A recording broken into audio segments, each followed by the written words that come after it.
Bonjour à tous, chers amis spectateurs d'LVA, La Voix de l'âme. Je suis ravie de vous retrouver aujourd'hui avec Sylvie Grenier en direct du Canada. Bonjour Sylvie.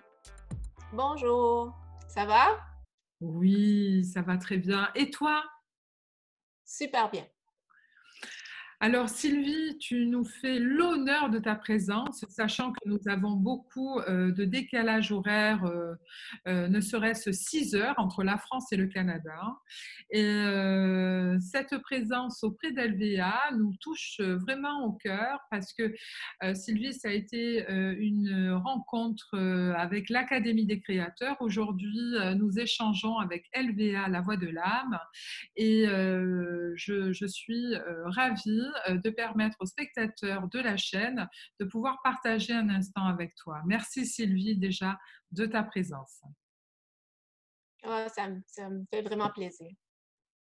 Oui, oui. Alors, pour expliquer aux spectateurs ce que tu fais professionnellement, tu es maître hypnologue, dit-on au Canada, ericksonienne. Tu as également une chaîne YouTube et tu as un site qui se nomme Notre Mélodie intérieure. Alors, dans ces références dans l'alternative santé, tu conduis à un mieux-être, à une découverte personnelle.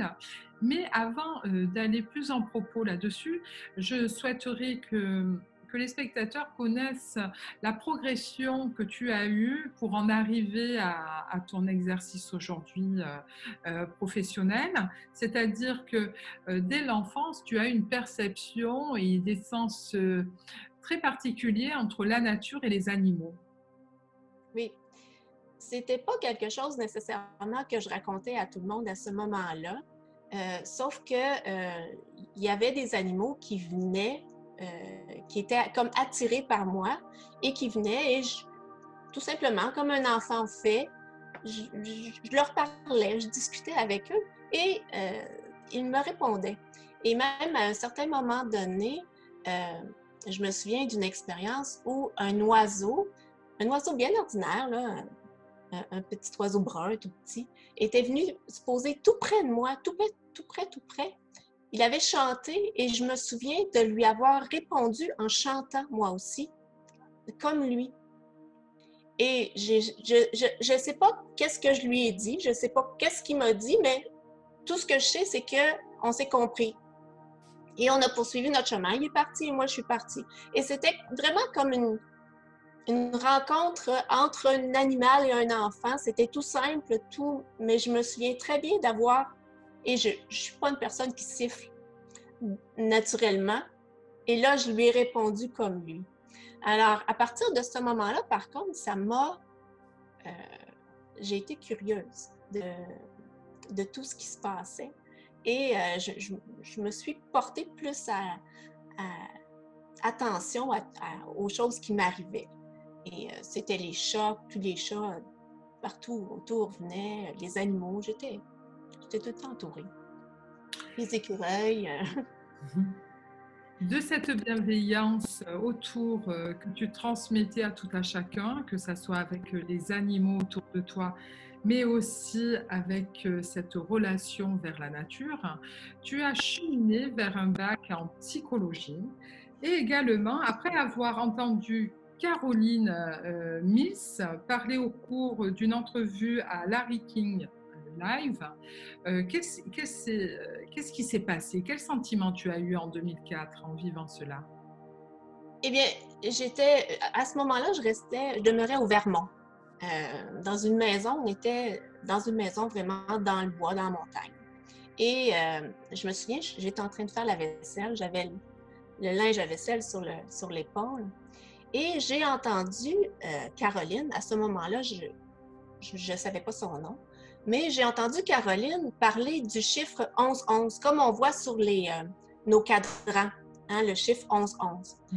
Et moi, pendant des années, j'ai eu une cuisinière où le cadran était brisé et c'était le chiffre 11-11 qui était là. Alors, j'étais curieuse. Alors, tout simplement, je suis partie avec mon linge sur l'épaule et je suis allée voir qu'est-ce qu'elle racontait. Et évidemment, elle expliquait que c'était l'illumination. Hein, le chiffre 11, c'est un chiffre divin. Et quand il se répète 2 fois, eh bien, ça met encore plus d'ampleur sur le chiffre. Et elle racontait ça. Mais ce qui s'est vraiment passé à ce moment-là, c'est comme si tout mon univers avait changé. J'ai eu une expérience mystique vraiment à ce moment-là. J'ai senti une présence autour de moi et il y a quelque chose qui a changé dans ma tête. Et ma communication, au travers les médias, au travers ce qu'on m'offrait, a totalement changé. Je suis devenue à ce moment-là, j'étais capable de communiquer pas seulement avec les animaux d'une façon consciente, mais aussi avec les gens d'une façon consciente. Et là, j'ai aussi compris que j'allais avoir du travail à faire, du travail pour aider à ma façon. Évidemment, tout le monde aide. Mais j'allais avoir, moi, une tâche précise à faire pour aider l'humanité. Et ça m'a fait peur. Et je me souviens qu'après avoir qu'elle ait fini l'entrevue, je me suis assise par terre dans un petit corridor entre le salon et la cuisine. Et j'ai dit, je veux plus. Je veux plus faire ça. Et là, j'ai entendu une voix qui me disait, pourquoi? Je disais, parce que on va essayer de me détruire, on va essayer de rire de moi, on va m'insulter, on va me bousculer. Je veux plus faire ça, je veux plus embarquer. Et là, ce qu'on m'a dit, c'est, on n'a pas le temps pour quelqu'un d'autre. Alors, mes enfants étaient tout petits à ce moment-là. Alors, ce que j'ai dit, OK, je vais le faire, mais est-ce que je peux le faire pendant quelque temps en retrait de chez moi, le temps que les enfants grandissent? Est-ce que ça peut être quelque chose qui peut être fait? Et on me l'a accordé. Sauf que là, mes enfants sont rendus grands et c'est maintenant le temps pour moi de faire vraiment mon travail plus public, plus en vue. Alors, c'est là que je suis rendue. Ouais, c'est une longue histoire. Avec ce parcours, et merci de ce partage, Sylvie, c'est très riche en connaissances d'émotions. Tu as acquis et tu as été diplômée du CIMED, Institut de Chicago, où tu es aujourd'hui consultante en archétype. Quels sont ces supports? Que cela veut-il dire, archétype? Archétype, c'est des images. Hein, si je vous parle, par exemple, d'une mère, je n'ai pas besoin de définir le mot mère. Vous avez déjà une image dans votre tête, c'est quoi? Le mot mère, une image de vous. Ça n'a rien à voir avec le fait si vous avez eu une belle enfance ou une mauvaise enfance. Mais le mot mère signifie quelque chose. Si je dis un technicien, ça aussi, vous avez une image. OK? Tout le monde parle archétype tous les jours. C'est juste qu'on ne sait pas. On est fluent en archétype. On parle archétype. Aussitôt que on met une étiquette sur quelqu'un. Ah, la petite princesse qui s'en vient. C'est un archétype, la princesse. On le fait sans le savoir. Mais tout le monde parle archétype à tous les jours, tout le temps. Et c'est aussi un moyen de survivre parce que c'est notre façon de savoir comment être en train d'être en rencontre avec l'autre. Est-ce que l'autre est plus de pouvoir que moi ou moi j'en ai plus?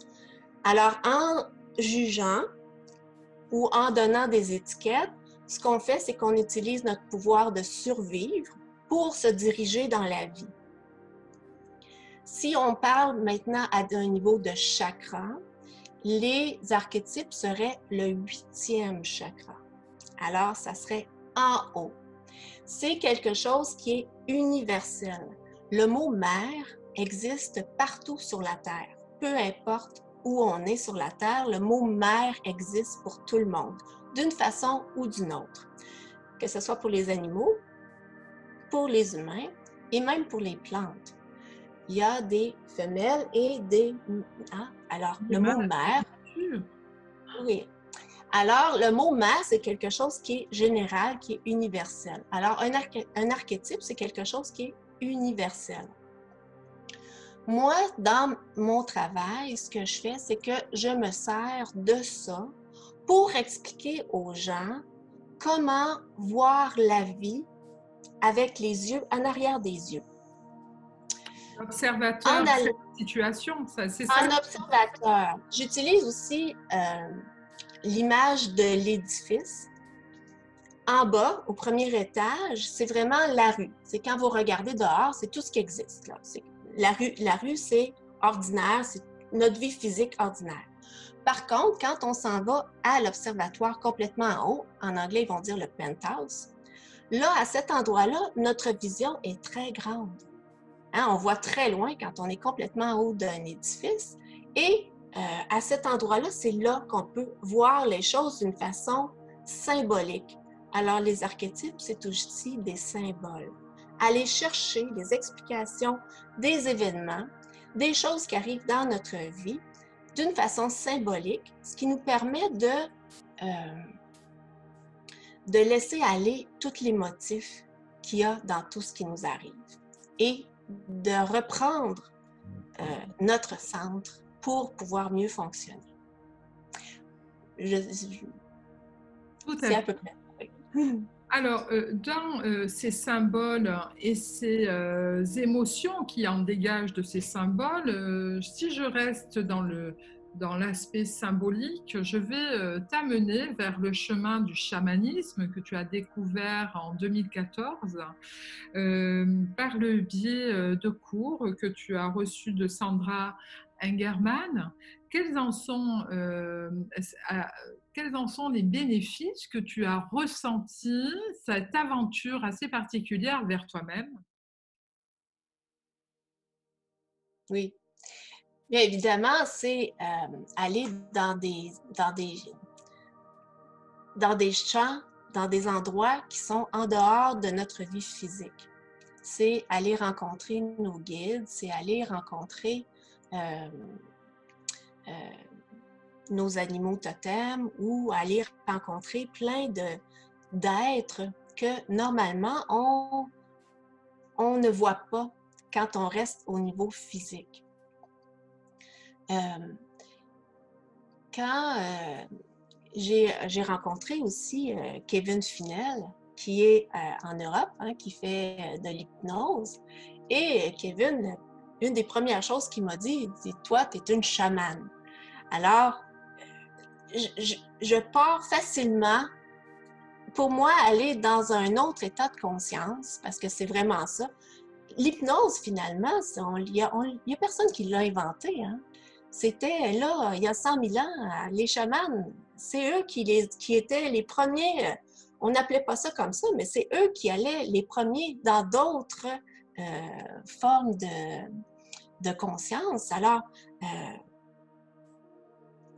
être chaman, être hypnologue, c'est quelque chose qui se ressemble, c'est quelque chose qui se rejoint. C'est finalement aller dans d'autres états de conscience, dans d'autres dimensions, pour voir ce qu'il y a finalement, pour aller chercher d'autres explications.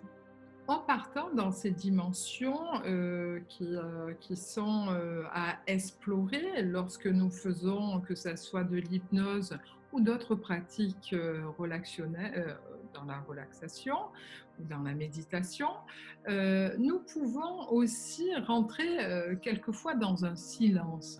As-tu vécu cette expérience de silence comme nous pouvons trouver dans les monastères où il y en a qui vont se recueillir pendant quelques jours pour se recentrer? J'ai jamais été dans un monastère pour vivre ça. Sauf que avec le temps, et je dis pas que ça s'est fait d'une façon instantanée, là, mais avec le temps, à force de me concentrer, de revenir sur moi, je suis capable d'aller chercher cet endroit de silence où les émotions, où il n'y a aucune émotion, où c'est juste rien. Juste, il n'y a rien qui se passe. C'est comme un vide, mais c'est pas vide finalement. Le, le divin a pas, quand on reçoit des intuitions, il n'y a pas d'émotion. Nous, on en donne des émotions. Mais le divin, lui, n'a pas d'émotion. Il va dire, va là, fais ça, arrête. Et là, il y a une auto qui passe. Le divin, il te dit pas. C'est après, là, tu dis, oh my God, hey, j'ai entendu une voix, j'ai arrêté, j'ai vraiment arrêté. L'auto a passé. Oh, j'ai vraiment entendu. Alors, on va mettre l'émotion dessus. Mais quand l'intuition est arrivée, elle n'avait aucune émotion. Ça, c'est une vraie intuition. Et quand on est dans cet endroit de silence-là, où il n'y a aucune émotion, où, si on reprend encore l'exemple de mon édifice à l'observatoire en haut, eh bien, c'est l'endroit où on peut avoir nos intuitions, où le divin peut nous parler directement, parce que on n'est plus pris par nos réactions physiques, nos émotions. Alors, le champ est clair. C'est exactement cet endroit-là où on peut être en pleine communication avec l'autre monde. Quel plaisir de t'entendre, Sylvie, sur ces sujets où ta connaissance et cet éveil de conscience que tu nous permets d'acquérir, notamment sur tes billets que tu proposes sur ta chaîne YouTube et les prochaines aussi formations que tu vas mettre en place assez rapidement. Oui, les prochaines, ce que je suis en train de terminer, ça va être sur les éléments, les 4 éléments, hein, l'eau, le feu, l'air et la terre. Parce que on est les 4 éléments et comme la nouvelle loi mystique, en fait, elle n'est pas nouvelle, mais celle qui nous revient maintenant, c'est nous sommes un. Nous sommes un avec la nature, nous sommes un parce que nous sommes aussi chacun de ces éléments-là à l'intérieur de nous. Alors, les ateliers vont être sur chacun de ces éléments-là, savoir comment est-ce qu'on les exprime, comment est-ce qu'on les vit à chaque journée dans chacune de nos expériences. Peu importe, 7 jours sur 7, 24 heures sur 24, on est les 4 éléments et c'est ça que je vais parler. Hâte de connaître les dates assez rapidement parce que ces stages, nous pouvons, par le biais d'Internet, en profiter et nous connecter avec toi en étant en relation avec d'autres personnes. Oui, oui, oui, non. Je dirais plus vers la fin de l'été que ça va être sur le net, mais ça s'en vient. Là, je suis en train de préparer parce qu'il va y avoir aussi des exercices. C'est pas juste des ateliers comme ça. Je vais aussi avoir un petit vidéo qui va s'ajouter. Il va y avoir des exercices, des choses qu'on peut remarquer et faire. Alors, oui, ça va être assez complet. Merci beaucoup Sylvie, en tout cas d'avoir partagé avec LVA, la voix de l'âme. Nous sommes vraiment ravis de te savoir aussi au Canada, mais bientôt peut-être en Europe, lorsque les possibilités en tout cas de se déplacer pourront être à l'aise, Oui. que ce soit d'un pays et de l'autre. Je te dis bon vent, comme nous souhaitons avec bienveillance ces prochains projets qui vont être vraiment dans la concrétisation réelle. Merci à toi, Sylvie Grenier. Vous pouvez retrouver d'ailleurs Sylvie sur les informations qui sont en train de parcourir lors de notre échange. À tout bientôt. Merci, merci Marina. Au revoir. Au revoir.